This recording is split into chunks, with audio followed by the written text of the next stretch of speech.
الحمد للہ وحدہ والصلاة والسلام علی من لا نبی بعدہ وعلی آلہ واصحابہ الذین اوفوا عہدہ اما بعد فاعوذ باللہ من الشیطان الرجیم بسم اللہ الرحمن الرحیم واذکر فی الکتاب ابراہیم انہ کان صدیقا نبیا اذ قال لأبیہ یا ابت لم تعبد ما لا يسمع ولا يبصر ولا یغنی عنک شیئا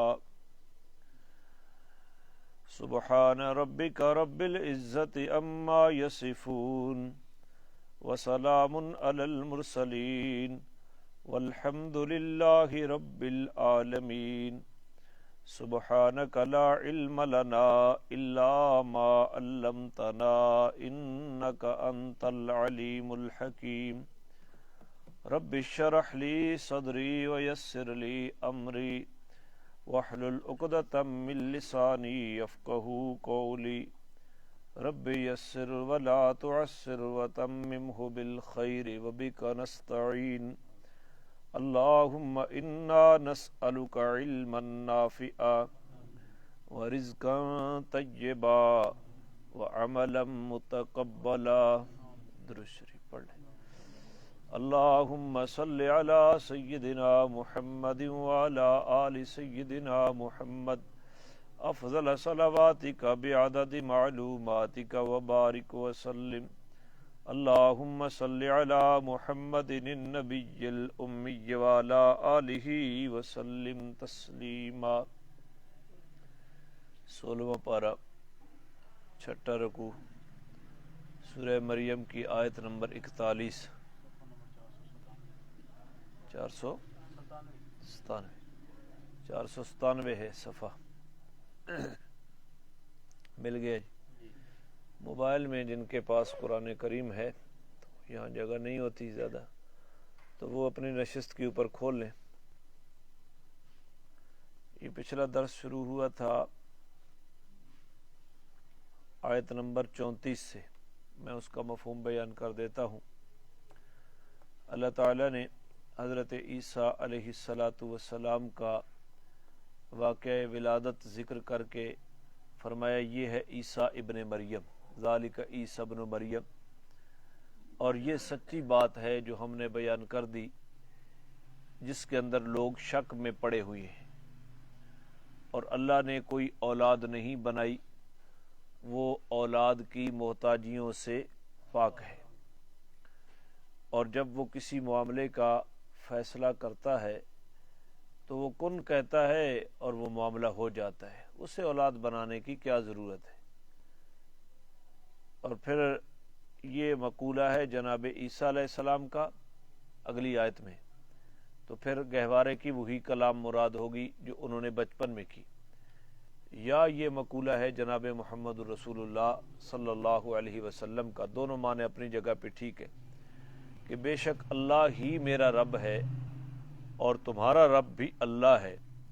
اور اللہ کی ربوبیت اس بات کا تقاضا کر رہی ہے کہ صرف اسی کی عبادت کرو، اور صرف اللہ کی عبادت کرنا یہی صراط مستقیم ہے. یہ کیا ہے؟ اور لوگوں نے، فرقوں نے اس کے اندر اختلاف کیا. پس بربادی ہے ان لوگوں کے لیے جنہوں نے کفر کیا بڑے دن کی حاضری کے دن. جب قیامت کے دن آئے گی تو کافر تباہ و برباد ہو جائیں گے. اس دن وہ خوب سنیں گے اور خوب دیکھیں گے، ہر چیز سامنے آ جائے گی. اور دنیا جس دن ہم انہیں لائیں گے تو وہ سب کچھ سامنے آ جائے گا. لیکن ظالم آج دنیا کے اندر کھلی گمراہی کے اندر مبتلا ہے. اور میرا پیغمبر آپ ان کو افسوس کے دن ڈرائیے کہ جب لوگ افسوس کریں گے اپنے اعمال کے اوپر، جب معاملے کا فیصلہ کر دیا جائے گا، یعنی موت کو ذبح کر دیا جائے گا، اور یہ لوگ دنیا کے اندر غفلت میں تھے اور ایمان نہیں لا رہے تھے. ہم ہی اس زمین کے وارث ہیں، اللہ تعالیٰ فرما رہے ہیں. اور جو کچھ اس زمین کے اوپر ہے اس سب کے وارث ہم ہیں، اور اس ہماری ہی طرف لوٹ کر آنا ہے۔ تو یہ پچھلا درس تھا، اس کا مفہوم بیان کر دیا۔ اب آگے آج حضرت ابراہیم علیہ السلام کا قصہ بیان ہو رہا ہے۔ پہلے رکوع کے اندر حضرت زکریا علیہ السلام کا واقعہ بیان ہوا۔ یہودی حضرت زکریا کو الہ مانتے تھے۔ اللہ تعالیٰ نے ان کا واقعہ بیان کیا کہ حضرت زکریا بڑھاپے میں کس سے اولاد مانگ رہے ہیں؟ تو جس سے اولاد مانگی جاتی ہے وہ الہ ہوتا ہے، جو اولاد کا محتاج ہو وہ الہ نہیں ہوتا۔ پھر اگلے رکوع کے اندر آ گئے، عیسائیوں نے حضرت عیسیٰ اور حضرت مریم کو الہ بنایا ہوا تھا۔ قرآن نے تفصیل بیان کر کے ذکر کی، نہ عیسیٰ الہ ہیں اور نہ مریم الہ ہیں، بلکہ ان دونوں کا الہ کون ہے؟ اللہ ہے۔ جو اولیاء کا الہ ہے اور جو انبیاء کا الہ ہے، ان کی دعوت اس بات کی متقاضی ہے کہ اسی کو الہ بنایا جائے۔ اب تیسرا واقعہ بیان کیا جا رہا ہے، کس کا؟ حضرت ابراہیم علیہ السلام۔ اور جناب ابراہیم علیہ السلام ایسی شخصیت ہے، یہود بھی ان کو اپنا پیشوا مانتے ہیں، نصارہ عیسائی بھی ان کو اپنا پیشوا مانتے ہیں، اور مشرکین مکہ بھی ان کو اپنا پیشوا مانتے ہیں۔ اور مشرکین مکہ تو اپنے آپ کو اولاد ابراہیمی ہونے کا دعوے دار ٹھہراتے تھے، اور واقعی اولاد بھی تھے جناب اسماعیل علیہ السلام کی لڑی سے، اور انہوں نے جناب ابراہیم علیہ السلام اور جناب اسماعیل علیہ السلام کے نام کے بت بنا کر کعبۃ اللہ کے اندر رکھے ہوئے تھے، ان کی عبادت کرتے۔ جس دن مکہ فتح ہوا، جناب رسول اللہ صلی اللہ علیہ وسلم نے اپنے دست مبارک سے ان بتوں کو گرایا، حضرت ابراہیم کی تصویر مٹائی اور حضرت اسماعیل کی تصویر مٹائی۔ ظالموں، یہ ساری زندگی بت پرستی کے خلاف کام کرتے رہے، اور تم نے انہی کے نام کے بت بنا دیے۔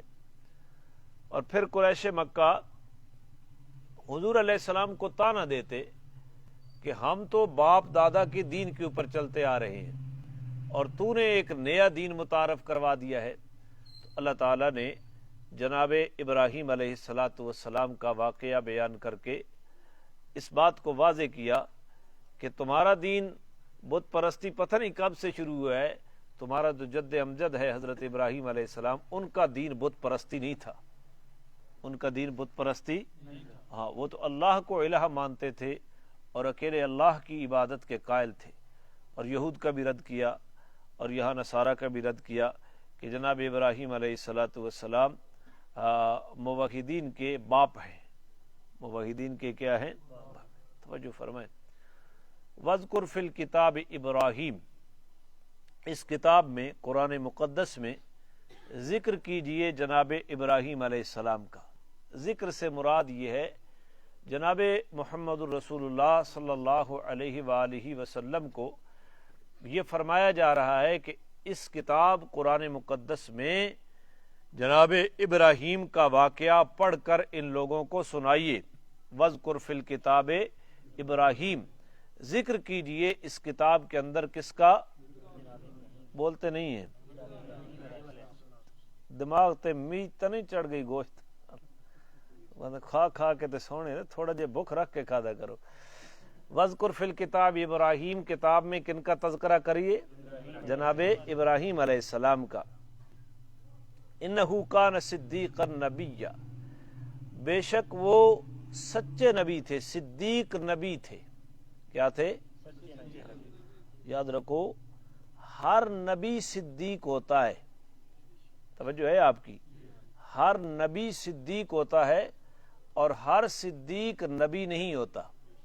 ابو بکر بھی صدیق ہے لیکن نبی نہیں، لیکن ہر نبی کیا ہوتا ہے؟ صدیق۔ اور مرتبہ صدیقیت نبوت کے بعد متصل، نبوت کے بعد نبوت سے کم درجے کا جو مرتبہ ہے اس کو کیا کہتے ہیں؟ صدیق۔ حضرت مجدد الفسانی رحمۃ اللہ علیہ شیخ احمد سرہندی رحمہ اللہ کے حالات میں آتا ہے کہ انہوں نے اللہ کریم سے یہ دعا کی تھی، یا اللہ مجھے ابو بکر و عمر کا مقام دکھائیے۔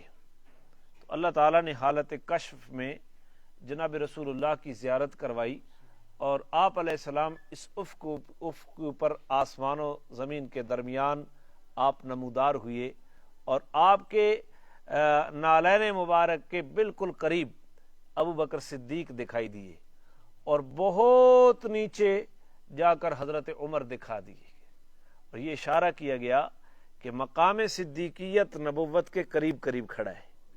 مقام صدیقیت نبوت کے قریب قریب کھڑا ہے۔ تو یہ کشف کے اندر حضرت شیخ احمد سرہندی رحمہ اللہ کو دکھایا گیا ان کی دعا کی بدولت۔ تو میں کشف کی تعریف تو ابھی کرنے سے قاصر، کیونکہ وقت نہیں ہے کہ تصوف کی ان اصطلاحوں کو اور ان چیزوں کو میں ذکر کروں۔ تھوڑا سا جو میں نے آپ کو مس کیا کر دیا ہے اسی کے اوپر اکتفا کیے کہ حضرت ابراہیم علیہ السلام صدیق نبی تھے۔ کیا تھے؟ صدیق نبی تھے۔ مقام صدیقیت بھی ان کو حاصل تھا اور مقام نبوت بھی ان کو حاصل تھا۔ اذ قال لأبیہ، جس وقت کا تذکرہ ہو رہا ہے وہ ایک خاص واقعے کا ہے۔ وگرنہ ابراہیم علیہ السلام کے واقعات سے قرآن بھرا پڑا ہے، یہاں ایک خاص واقعہ ہے۔ ابراہیم علیہ السلام کا باپ جس کا نام طارح تھا، تے الف رے اور ہا حلوے علی، طارح، اور لقب اس کا آزر تھا۔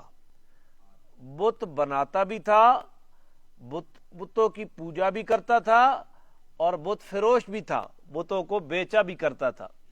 اور نمرود کے اس کے حالات میں آتا ہے، نمرود کا وزیر مذہبی امور تھا، بت خانے بنانا، بت بنانا، بتوں کی عبادت کروانا، یہ آزر کی ڈیوٹی تھی۔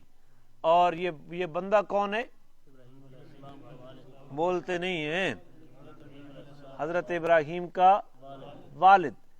اذ قال لأبیہ، میں آتا ہوں اس بات کی طرف۔ اذ قال لأبیہ، جب کہا ابراہیم علیہ السلام نے اپنے ابا کو، کس کو؟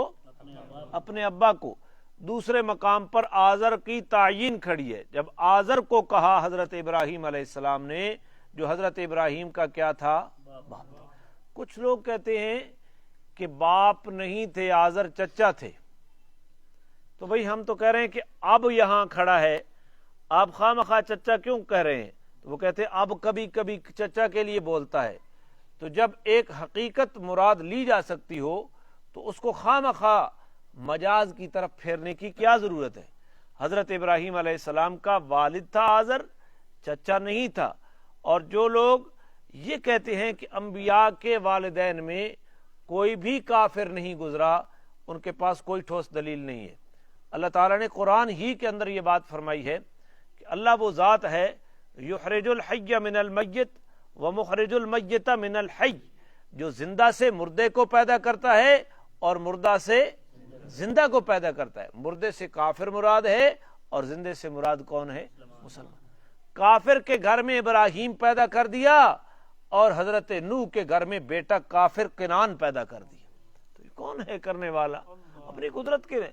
اذ قال لأبیہ، جب اپنے ابا کو حضرت ابراہیم علیہ السلام نے کہا، یا ابتے، اے میرے ابا جان، انتہائی احترام کے ساتھ کہا، لم تعبدو ما لا یسمع ولا یبصر، آپ ان کی عبادت کیوں کرتے ہیں جو نہ سنتے ہیں اور نہ دیکھتے ہیں؟ ان کی عبادت آپ کیوں کرتے ہیں جو نہ دیکھ سکتے ہیں نہ سن سکتے ہیں؟ ولا یغنی عنک شیئا، اور آپ کے ذرے جتنے بھی آپ کے کام نہیں آ سکتے، ولا یغنی، نہیں کام آ سکتے، عنکا آپ کو، شیئن ایک ذرے جتنے بھی آپ کو کام۔ تو کیا مراد ہے؟ کن کے بارے میں حضرت ابراہیم کر رہے ہیں باپ کو؟ بتوں کے بارے میں، کہ جن بتوں کو تم خود بناتے ہو اور ان کی پوزیشن یہ ہے کہ وہ سنتے بھی نہیں ہیں، وہ دیکھتے بھی نہیں ہیں، وہ کسی کام کے بھی نہیں ہیں، آپ ان کی عبادت کیوں کر رہے ہیں؟ اس سے توجہ آپ کی، اس سے ہرگز یہ مراد نہیں لیا جا سکتا کہ جو سنتا ہو اس کو عبادت کر لی جائے، جو دیکھتا ہو اس کی عبادت کر لی جائے، جو کسی کے کوئی کام آ سکتا ہو اس کی عبادت کر لی جائے، بالکل نہیں۔ یعنی کوئی اگر کہے کہ فرشتوں کی عبادت کرنا جائز ہے، وہ تو سن لیتے ہیں، وہ تو دیکھ لیتے ہیں، وہ تو کوئی نہ کوئی کام کر لیتے ہیں، یہ بات مراد نہیں ہے، کیونکہ فرشتوں کی عبادت کی بھی نفی کی گئی ہے اور انبیاء کی عبادت کی بھی اجازت نہیں ہے، اولیاء کی عبادت کی بھی اجازت۔ لیکن یہاں جو بات ہو رہی ہے وہ حضرت ابراہیم اپنے والد کو جو کہہ رہی ہیں، وہ کس کے بارے میں کہہ رہے ہیں؟ بتوں کے بارے میں، کہ جن کی عبادت میں تم لگے ہوئے ہو، نہ یہ سننے کی صلاحیت رکھتے ہیں، نہ یہ دیکھنے کی صلاحیت رکھتے ہیں، یہ آپ کے کام کچھ نہیں آ سکتے۔ آپ کے کام کیا ہیں؟ یہ اپنے کام بھی نہیں آ سکتے۔ اتنا عقل تو کر لو کہ جس مخلوق کی تم عبادت کر رہے ہو وہ تو بالکل مضطر ہیں، بالکل مجبور ماذ ہیں، وہ مقہور ہیں، تم ان کی عبادت کر رہے ہو۔ یا ابت، پھر حضرت ابراہیم علیہ السلام کہتے ہیں میرے ابا جان، انی قد جعانی، ایک بات یاد رکھا، اپنی بات کو دلائل سے مزین کرنا اور شفقت بھرے انداز سے مخاطب کو اپنی بات سمجھانا، یہ طریقہ پیغمبری ہے۔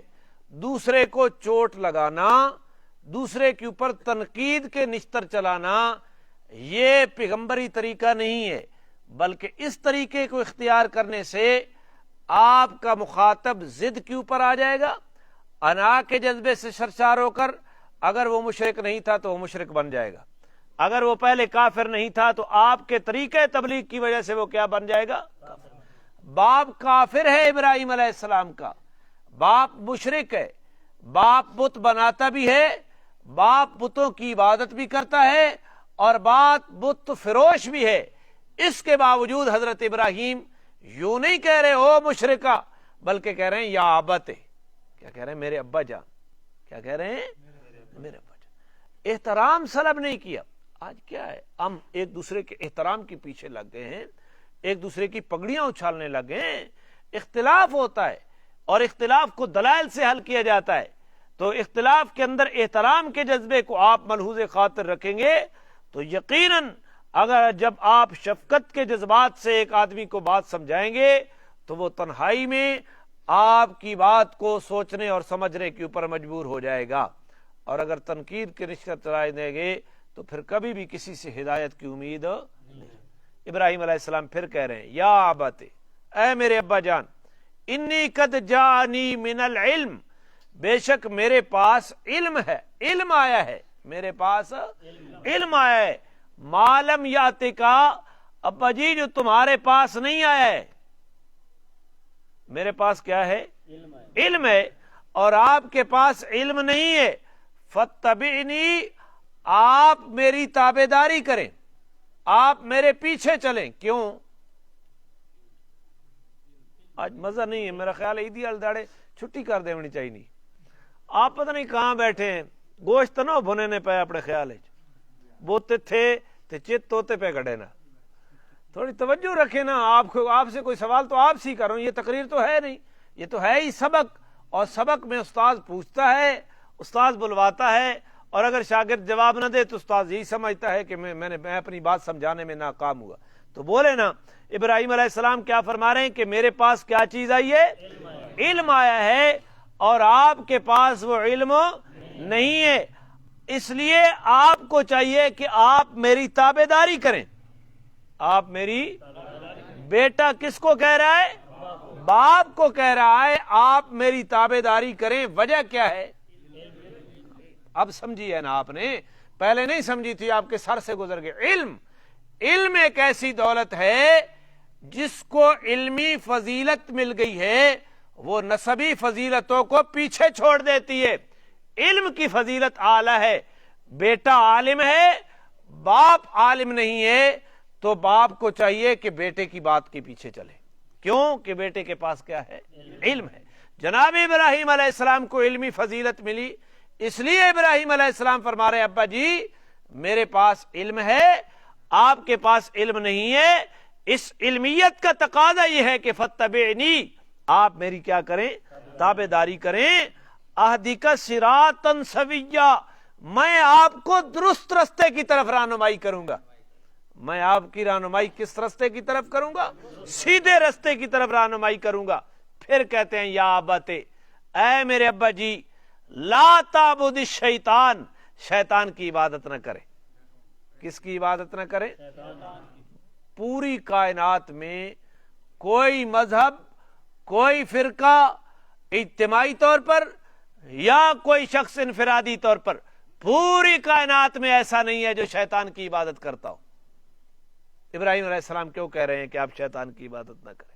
حالانکہ آزر بھی شیطان کو برا سمجھتا تھا.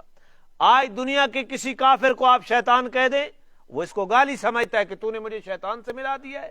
شیطان کو ہر فرقہ، ہر مذہب و ملت کے لوگ اس کو کافر ہی سمجھتے ہیں، اس کو لعنتی ہی سمجھتے ہیں.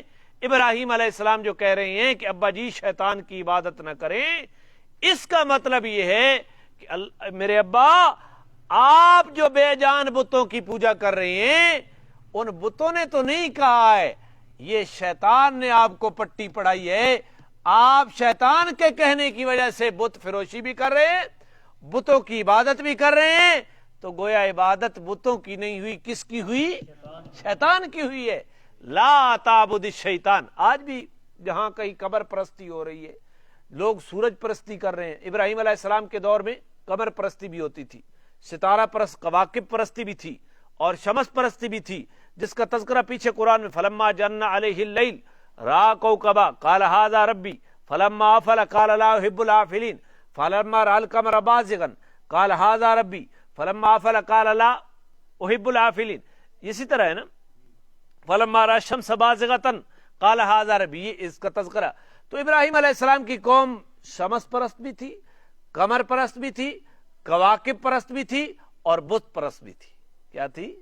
بت پرستی بھی تھی. تو یہ تمام جن چیزوں کی پرستش ہو رہی ہے، دھوکے سے ہو رہی ہے، اور دھوکے میں کس نے مبتلا کیا ہے؟ ابا جی شیطان کی عبادت نہ کریں. ان الشیطان کان للرحمن عصیا، بے شک شیطان رحمان کا نافرمان ہے. کس کا نافرمان ہے؟ اللہ نہیں کہا، بلکہ لفظ کون سا چنا؟ الرحمن. کس کا نافرمان ہے؟ رحمان، سب سے زیادہ رحم کرنے والا، سب سے زیادہ مہربان. اس کی نافرمانی تو سجتی نہیں ہے. شیطان نے جس کی نافرمانی کی ہے وہ سب سے زیادہ مہربان ہے، وہ سب سے، یہ تو رحمان کا نافرمان ہے.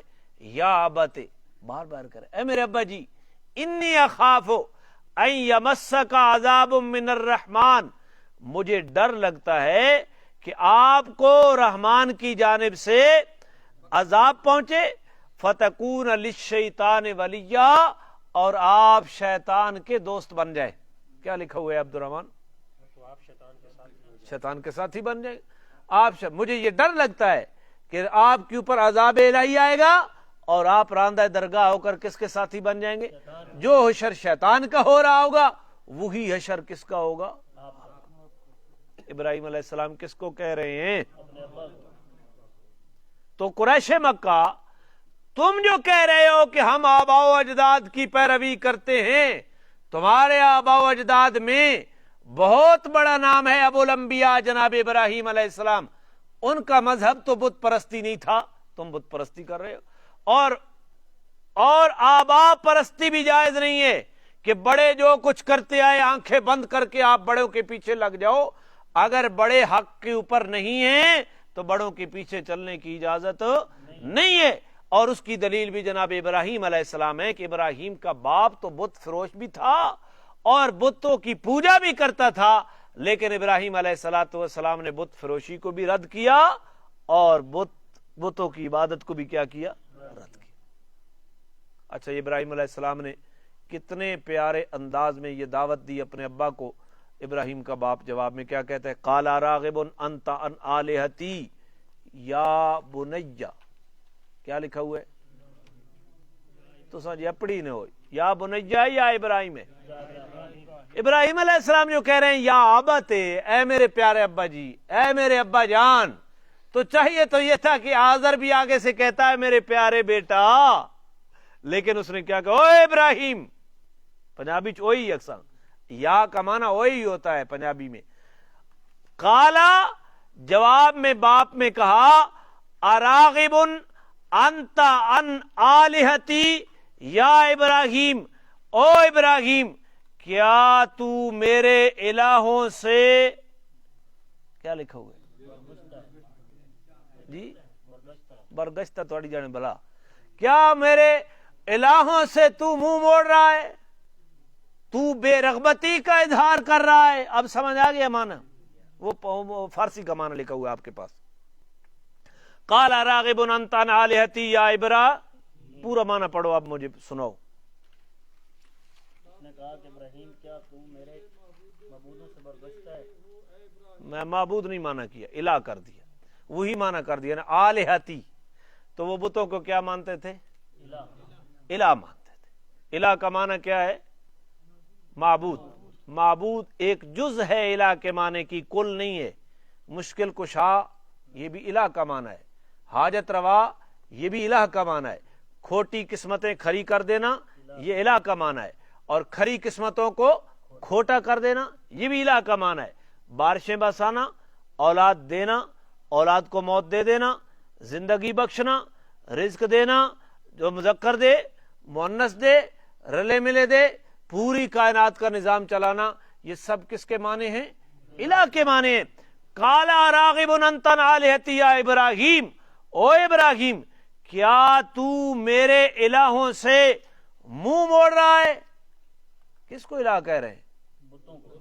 لئن لم تنتہی، اگر تو باز نہ آیا، لارجمنک، میں تجھے پتھر مار مار کر ہلاک کر دوں گا، رجم کر دوں گا، سنگسار کر دوں گا.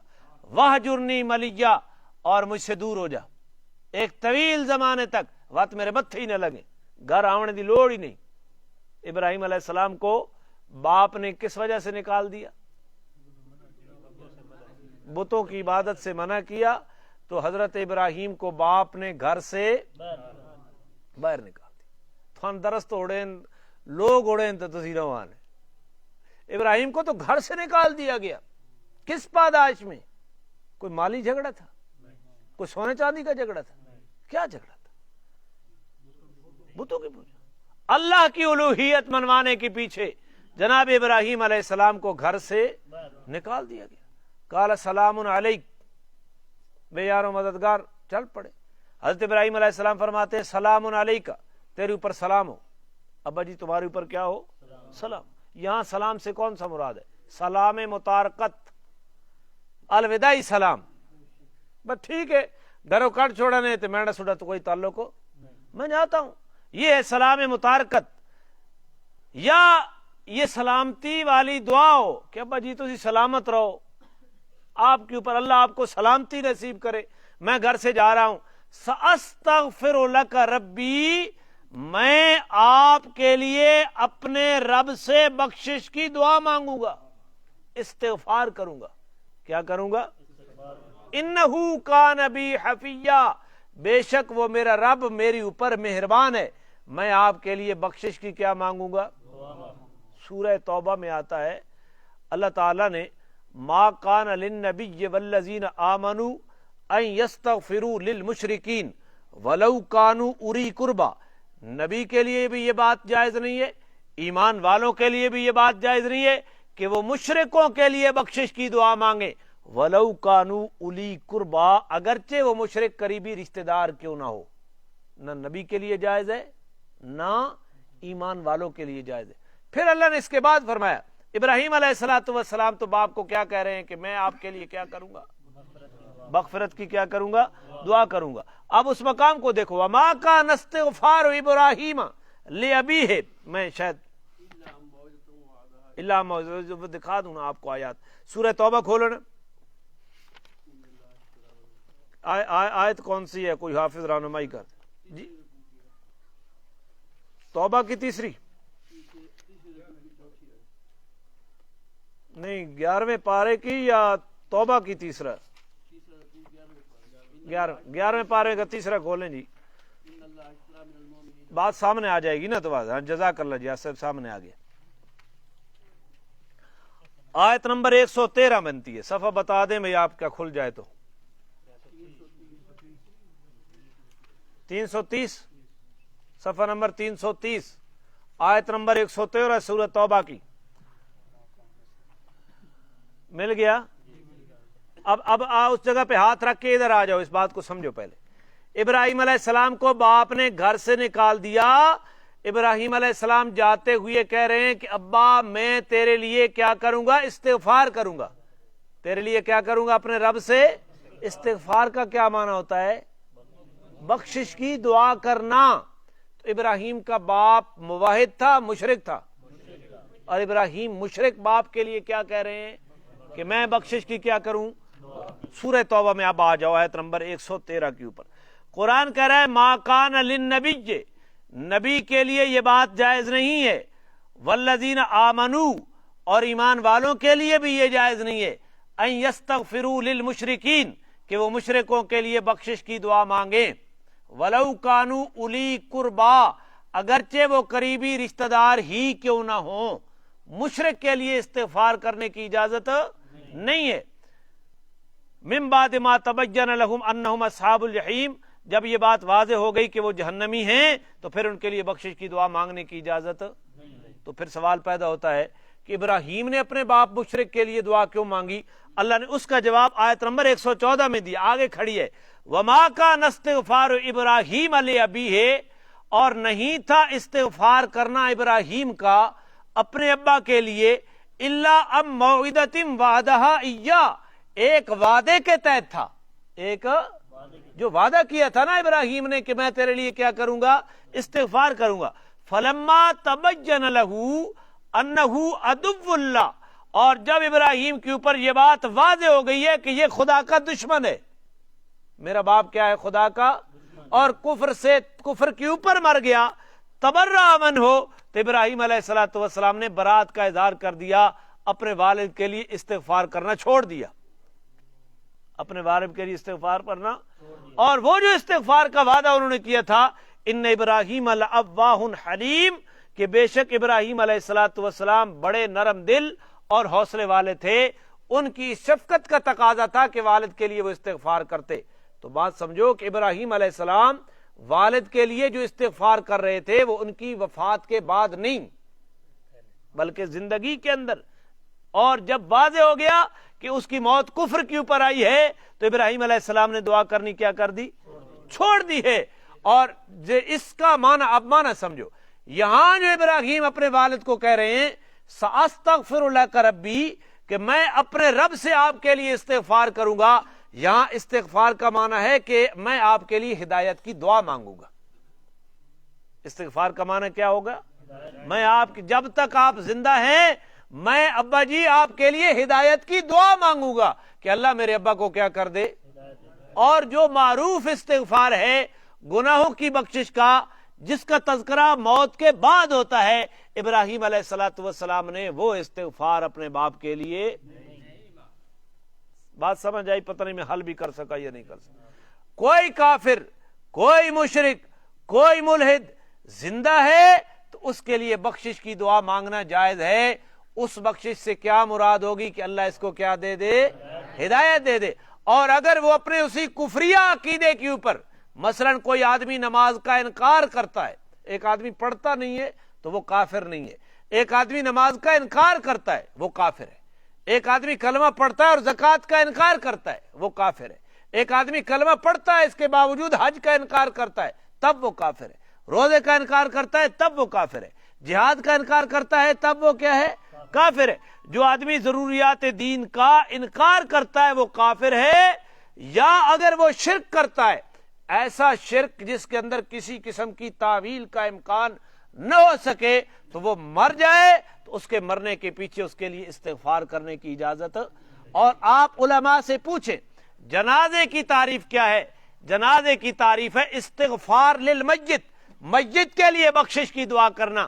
اگر کوئی آدمی شرک کے اوپر مرا, یقین ہو کہ یہ مشرک تھا اور اس کے شرکیہ عمل میں کسی قسم کی تعویل کی کوئی گنجائش باقی نہ ہو, تو ایسے آدمی کا جنازہ پڑھنے کی اجازت نہیں ہے۔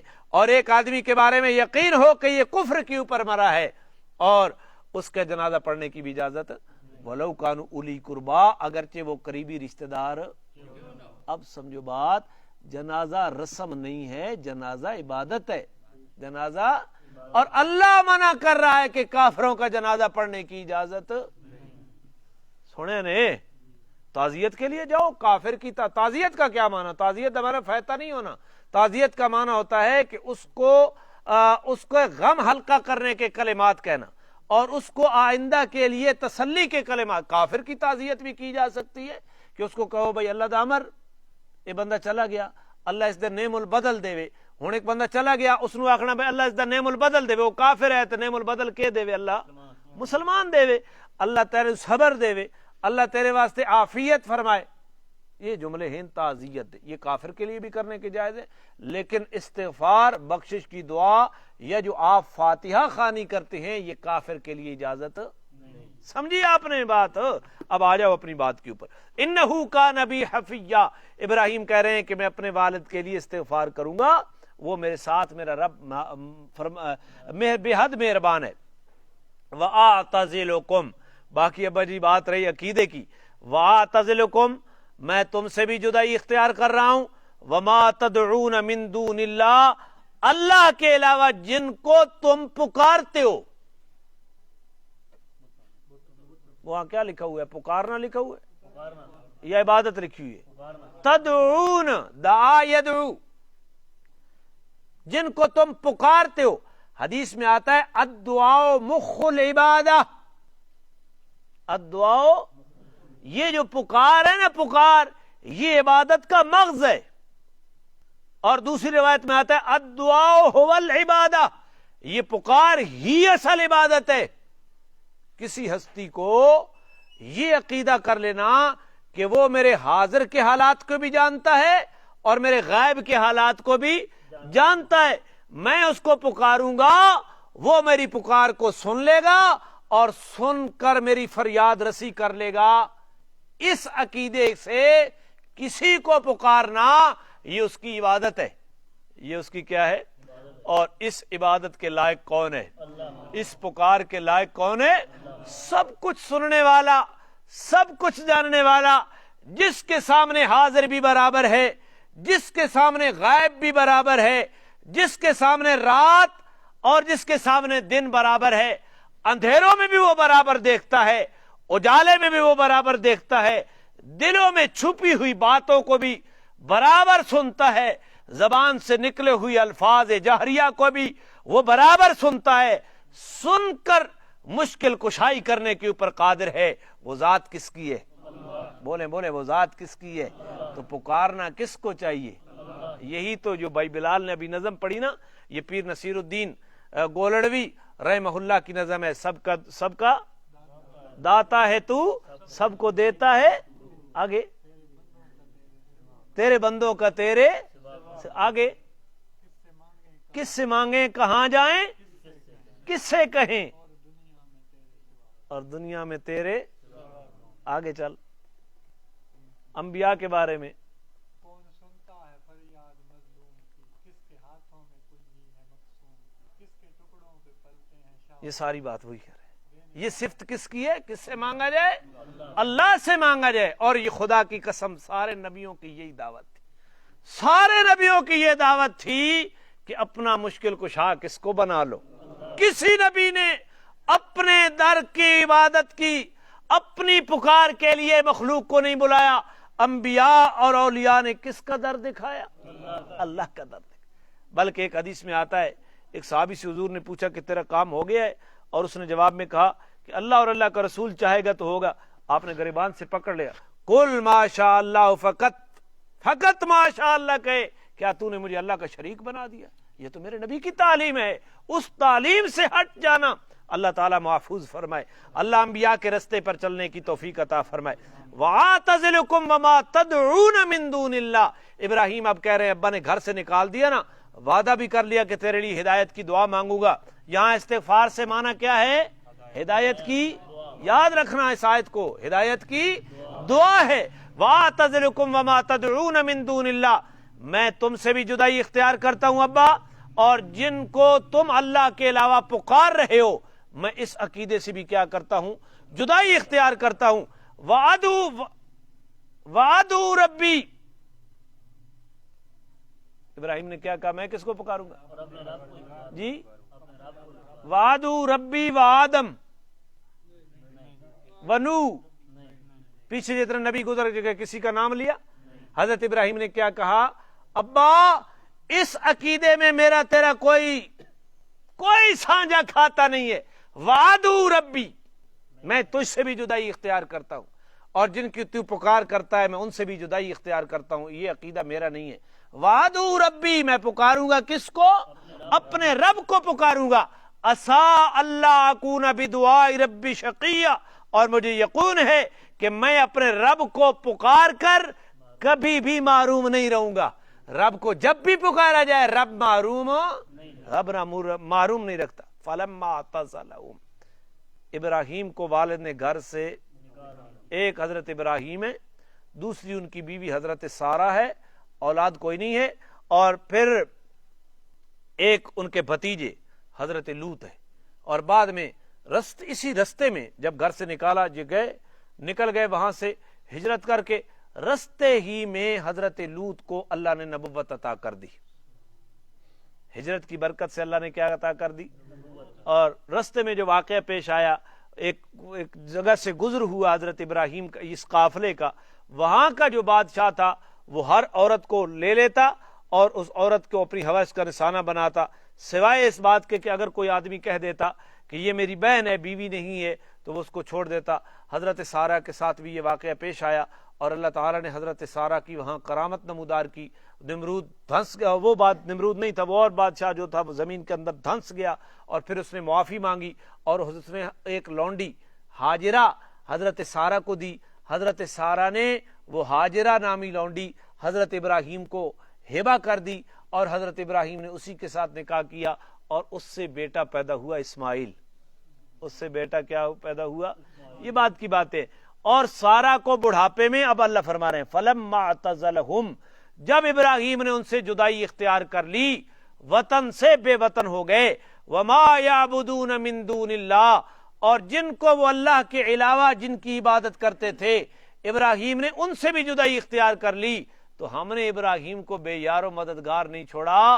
وَهَبْنَا لَهُ إِسْحَاقَ وَيَعْقُوبَ، ہم نے ابراہیم کو بیٹا اسحاق دیا اور پوتا یعقوب دیا، پوتا یعقوب دیا۔ وَكُلًّا جَعَلْنَا نَبِيًّا، وَكُلًّا، سب کو، سب کون مراد ہے؟ تو تھوڑا بھی تو امتحان تھی ونجے نا، 15 سال تو درس سننے پہ ہو، کوئی تو ہی پتہ لگ ونجے۔ وَكُلًّا، سب کو ہم نے نبی بنایا۔ کون سے سب؟ جن کا پیچھے تذکرہ ہے نا، اسحاق کو بھی اور سب کو ہم نے نبی بنا دیا۔ ابراہیم کو جو بیٹا دیا اس کو بھی نبی بنایا، اور ابراہیم کو جو پوتا دیا ہم نے، اللہ فرما رہے ہیں اب آؤ یہ سب، اللہ فرما رہے ہیں سورہ حدید ہے، کُلًّا وعد اللہ الحسنی، مولانا رہنمائی کرنا پیچھے کس طرح ہے صحابہ کے بارے میں، کہ جو لوگ فتح مکہ سے پہلے ایمان لائے، سورہ حدید کھولیں، جو لوگ فتح مکہ سے پہلے ایمان لائے اور جو لوگ فتح مکہ کے بعد ایمان لائے، تو بعد والوں کا مرتبہ پہلے والوں کے مرتبے سے تو کم ہے۔ کچھ لوگ فتح مکہ سے پہلے ایمان لائے اور کچھ لوگ فتح مکہ کے، یہ جو بھونکتے ہیں نا وہ طلقاء ہیں، طلقاء۔ تم کون ہو صحابہ کا انتخاب کرنے والے؟ تم کون ہو صحابہ کے مدارج طے کرنے والے؟ اللہ تعالیٰ تو خود فرما رہے ہیں، ملا ہے جی سورہ حدید میں، کہ میں ڈوڈو خود، اس سے پیچھے چلے، اس سے پیچھے، یہ آیت کا اس سے پیچھے پچھلا حصہ۔ ہاں جی ٹھیک ہے، آپ امیر سلطان صاحب ٹھیک پہنچے ہیں۔ لا یستوی منکم من انفق قبل الفتح وقاتل، یہ آیت ڈھونڈو سورہ حدید کی،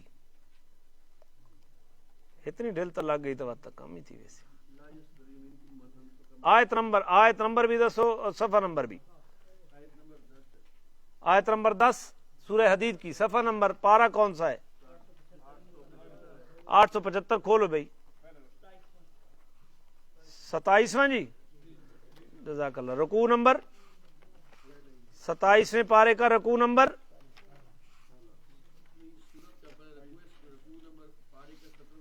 17واں. 27ویں پارے کا 17واں رکوع کھولیں. میں نے کھول لیا ہے. آیت نمبر گلزمان، آیت نمبر 10. 875 ہے جی، 875 مل گیا. میں بات سمجھا رہی ہے میں نے کیوں کھلوایا. اللہ فرما رہے ہیں ہاں جب ابراہیم گھر سے بے گھر ہو گیا، گھر والوں نے تو نکال دیا، مشرک باپ تھا، ہم نے ابراہیم کو اسحاق دیا، ہم نے ابراہیم کو، اور ہم نے ابراہیم کو یعقوب دیا، بیٹا بھی دیا اور پوتا بھی دیا. کلن جعلنا نبیا، جن کا تذکرہ پیچھے ہوا سب کو ہم نے نبی بنا دیا. سب سے مراد کون ہے؟ اسحاق. اور اب آ جاؤ یہاں ایک کلن کے اوپر آنا ہے. لا یستوی، یہ آیت نمبر 10 ہے، اس کا آدھے سے پڑھیں. لا یستوی منکم، ملیے سب کو. لا یستوی منکم من انفق، نہیں ہے برابر تم میں سے جس نے خرچ کیا، من قبل الفتح، فتح مکہ سے پہلے، وقاتل، اور فتح مکہ کے اور قتال کیا، اولئک اعظم درجۃ من الذین انفقوا من بعد وقاتلوا، اور ان کا درجہ بڑا ہے ان سے جنہوں نے اس کے بعد خرچ کیا اور جنہوں نے اس کے بعد قتال کیا. فتح مکہ سے پہلے والے اور فتح مکہ سے بعد والے، کلن، دونوں طبقوں کا اللہ تذکرہ کر رہے ہیں، جو صحابہ فتح مکہ سے پہلے ہوئے اور جو صحابہ فتح مکہ سے بعد ہوئے. وَكُلًّا وَعَدَ اللَّهُ الْحُسْنَىٰ، سب کے ساتھ اللہ کا جنت کا وعدہ ہے. حسنہ مانا جنت ہے، سب کے ساتھ اللہ کا کیا ہے؟ جنت کا وعدہ ہے. تو صحابہ کے بارے میں عقیدہ ٹھیک رکھنا چاہیے نا. کلم وعد اللہ الحسنى. اب پیچھے آ جائیں. جب ابراہیم علیہ السلام جدا ہو گئے اور ان سے بھی جدا ہو گئے جن کی وہ عبادت کرتے تھے، اللہ فرما رہے ہیں وَهَبْنَا لَهُ إِسْحَاقَ وَيَعْقُوبَ وَكُلًّا جَعَلْنَا نَبِيًّا وَوَهَبْنَا لَهُم مِّن رَحْمَتِنَا، اور ہم نے ان کو اپنی جانب سے رحمت عطا کی. ابراہیم کو اسحاق کا تذکرہ کیا، حضرت اسحاق عطا کیے حضرت ابراہیم کو، حضرت اور اسحاق کو بیٹا دیا، اس کا نام کیا ہے؟ یعقوب. اور یعقوب کو بیٹا دیا نہیں نہیں نہیں، جاگ کے بیٹھا کر، تیری آواز اسے ڈائریکٹ وینی پئی ہونی. حضرت یوسف. اب یوسف بیٹا یعقوب کا، یعقوب بیٹا اسحاق کا، اسحاق بیٹا ہے، اور یہ جو یعقوب ہے نا، انہی کا لقب اسرائیل ہے. انہی سے آگے چلیے بنو اسرائیل، 4000 نبی یعقوب کی اولاد میں آئے. اس میری توحید کی پاداش میں مشرک باپ نے ابراہیم کو گھر سے نکال دیا، ہم ابراہیم کے وارث بن گئے اور ہم نے ابراہیم کو 4000 نبیوں کا باپ بنا دیا. اللہ بڑے غیرت والے ہیں، اللہ بڑے غیرت والے ہیں. اللہ چھوڑتے نہیں ہیں، لاوارث نہیں چھوڑتے. خدا کی قسم دین کے اوپر ڈٹنا سیکھ جاؤ، اللہ توفیق عطا فرمائے. ابراہیم علیہ السلام ڈٹ گئے. ہم نے 4000 نبیوں کا باپ اسحاق ان کو عطا کیا. اور جناب اسماعیل علیہ السلام بھی حضرت ابراہیم کے بیٹے ہیں، اور اسماعیل کی اولاد میں جناب محمد الرسول اللہ دی ہے. اگلے رکوع میں اسماعیل کا تذکرہ آ رہا ہے مستقلا. وَوَهَبْنَا لَهُم مِّن رَحْمَتِنَا، آخری آیت پڑھ رہا ہوں. اور ہم نے اپنی جانب سے جناب ابراہیم کو رحمت عطا کی. وَجَعَلْنَا لَهُمْ لِسَانَ صِدْقٍ عَلِيًّا، معنی پڑھنا. سارے نہیں بھائی، سارے نہیں، میں نعرہ نہیں آکھا، میں آکھا معنی پڑھو، ایک پڑھو. اب تو پڑھ. ذکر جمیل کیا کیا؟ بلند کیا. وَجَعَلْنَا، اور کیا ہے ہم نے، لہم، ان کے لیے، لسان صدق علیہ. لسان کا معنی کرو بول، صدق کا معنی کرو سچا، علیہ کا معنی کرو بلند. ہم نے ابراہیم کے لیے سچا بول بلند کر دیا.